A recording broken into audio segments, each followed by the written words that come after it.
Week 6 is in the book, so we have some Dynasty observations and things that we need to take away from this past week to help further evaluate and value some players in Dynasty fantasy football. So let's get right into the video.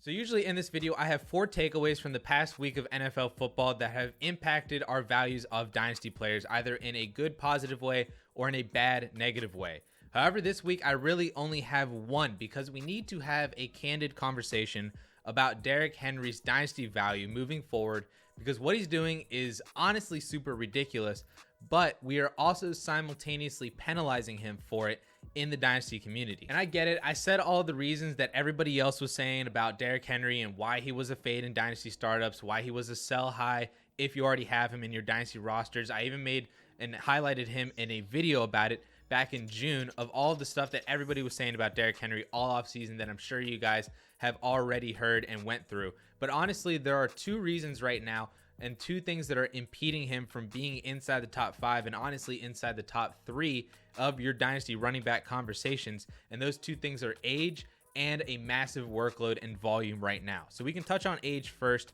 and get right into that because he is 27 years old. He's turning 28 in January. And for Dynasty, he's already passed the age cliff in which running backs have their value just basically drop every single year. No matter what you do, you're just never going to gain value because you're gaining in age, right? It's an inverse relationship once you basically hit 26 years old, and Derrick Henry is already past that at 27. Not to mention, he has also basically seen the age cliff in NFL terms, especially in today's NFL, where we've seen the deaths of Todd Gurley, David Johnson, Le'Veon Bell, all those players that we have seen very recently that were fantastic in their early days from age 22 all the way up to 25, but then just hit a wall and basically were dead for fantasy football, and now, can barely even find a job or are role players on their team and not the main guys like they used to be. However, we have seen plenty of other running backs in the past be productive and elite for fantasy football and for the NFL well into their 30s. I mean, we have Frank Gore, who had 4 straight 1,100-yard seasons from 28 to 31. Adrian Peterson had 2 1,200-yard seasons from 28 to 31 between injured seasons. LaDainian Tomlinson had 2 1,100-yard seasons at 28 and 29. Thomas Jones, 4 straight 1,100-yard seasons from 28 to 31. Curtis Martin, 3 1,300-yard seasons and 1 1,000-yard season from 28 to 31. And there are many others who have single seasons of elite production after the age of 28, all the way well into their 30s. And the key for a lot of those running backs who have that elite sustained production well into their 30s was most importantly health, which honestly, Derrick Henry has been the cleanest bill of health since he entered the league in the NFL. Literally the only injury that he has had since 2016 was a hamstring injury that caused him to miss 1 game back in 2019.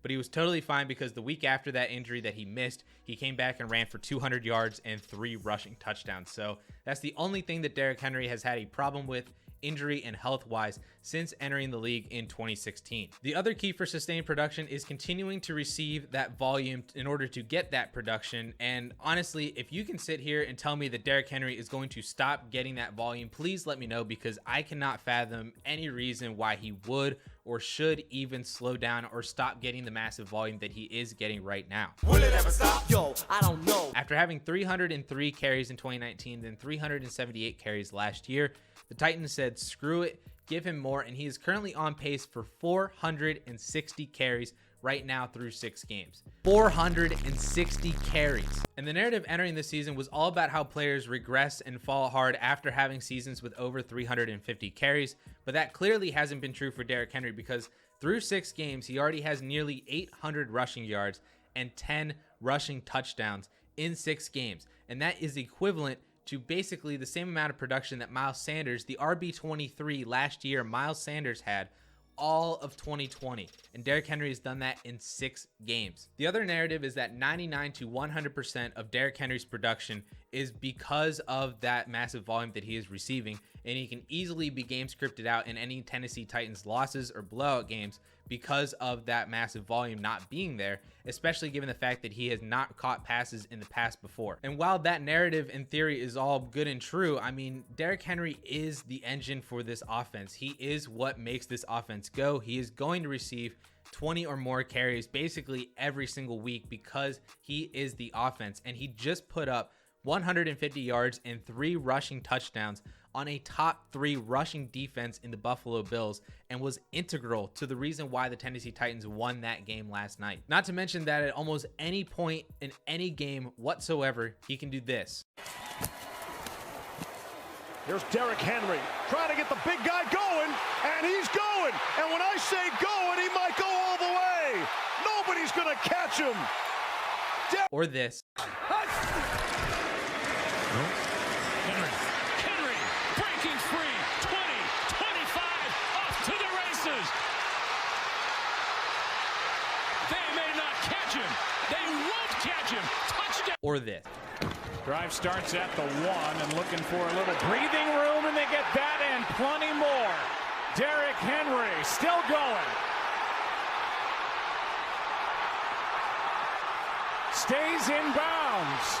He might go 99 yards. So this brings us to his dynasty value, and in the new October DLF ADP, Derrick Henry is currently slotted as the RB8, going at the top of second rounds in 1 quarterback startup drafts. But let's do a fun exercise. I'm going to put the top 10 non-Derrick Henry running backs from DLF ADP up on the screen right now, and you can pause it, figure out where you would put Derrick Henry among these running backs, and let me know down in the comments where he actually slotted in for you in dynasty value, or if he even slotted outside of the top 10 running backs. Let me know all that down in the comments where you actually put Derrick Henry in your dynasty running back rankings. Because for me, Henry is at worst the RB4 right now, behind Christian McCaffrey still, Jonathan Taylor, and maybe Najee Harris are the only 3 that I could really make an argument for being over Derrick Henry in dynasty right now, with Dalvin Cook and Saquon Barkley directly behind him. And you might think that that is asinine, so let's take a look at this and go one by one against all the other running backs that are currently ahead of him right now. So let's look at Derrick Henry versus Dalvin Cook. They're only separated in age by 1 year.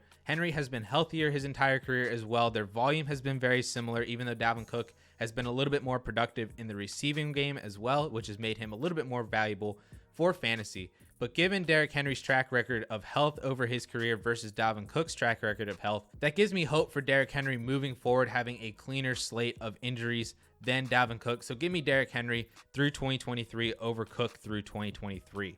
Next up is Henry versus Saquon Barkley. While age is definitely a factor here, Saquon's injuries are starting to pile up, and that does scare me. Not to mention that Henry will always get more volume, even though, like Dalvin Cook, Saquon has been more active in the receiving game, which has made him better for fantasy football in the past couple of years when he has played. However, those injuries, like I said, starting to stack up. That does scare me. So give me Derrick Henry through 2023 over Saquon through 2023. And then lastly, we have Derrick Henry versus Alvin Kamara. Just like Dalvin Cook, they're only separated in age by 1 year.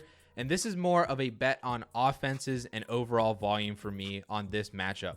Kamara has always been overly efficient on his touches, which is what has made him elite, but his overall touches will always be less than Derrick Henry. So any drop in efficiency, or even volume for that matter, only hurts Alvin Kamara versus Derrick Henry. So again, give me Derrick Henry over the next 2 years over Alvin Kamara. So then after those 3, you get into the older veterans who are starting to lose touches to their backups like Ezekiel Elliott and Aaron Jones, or you get into the much younger running backs who have a lot of hype and potential, but just haven't put it all together yet, guys like DeAndre Swift and Antonio Gibson. So to me, even with his age and the absurd volume that he is getting, Derrick Henry is a clear-cut top 5 dynasty running back for me, with a pretty easy case, in my opinion, for top 3 if you really want to debate him versus Najee, Jonathan Taylor, or Christian McCaffrey individually. So I'm done betting against this man. He is clearly not human. I'm not betting against him whatsoever anymore. And honestly, just tell you the truth, he is super fun to watch. He is super fun to have on your fantasy roster.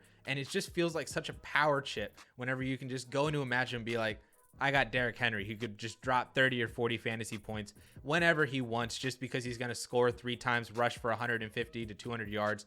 And that is so much fun to have in fantasy and in dynasty that I'm just going to ride with him into the sunset of his career, and I am totally happy and content with never trading Derrick Henry and just letting him die on my roster. So while I didn't have 4 observations on this video like I usually do, you can click right up here and watch this video on a breakdown of the whole entire Sunday slate for Dynasty for observations, lessons learned, values, and all that great stuff. And with that all being said, guys, thank you all so much for watching. We'll catch y'all later.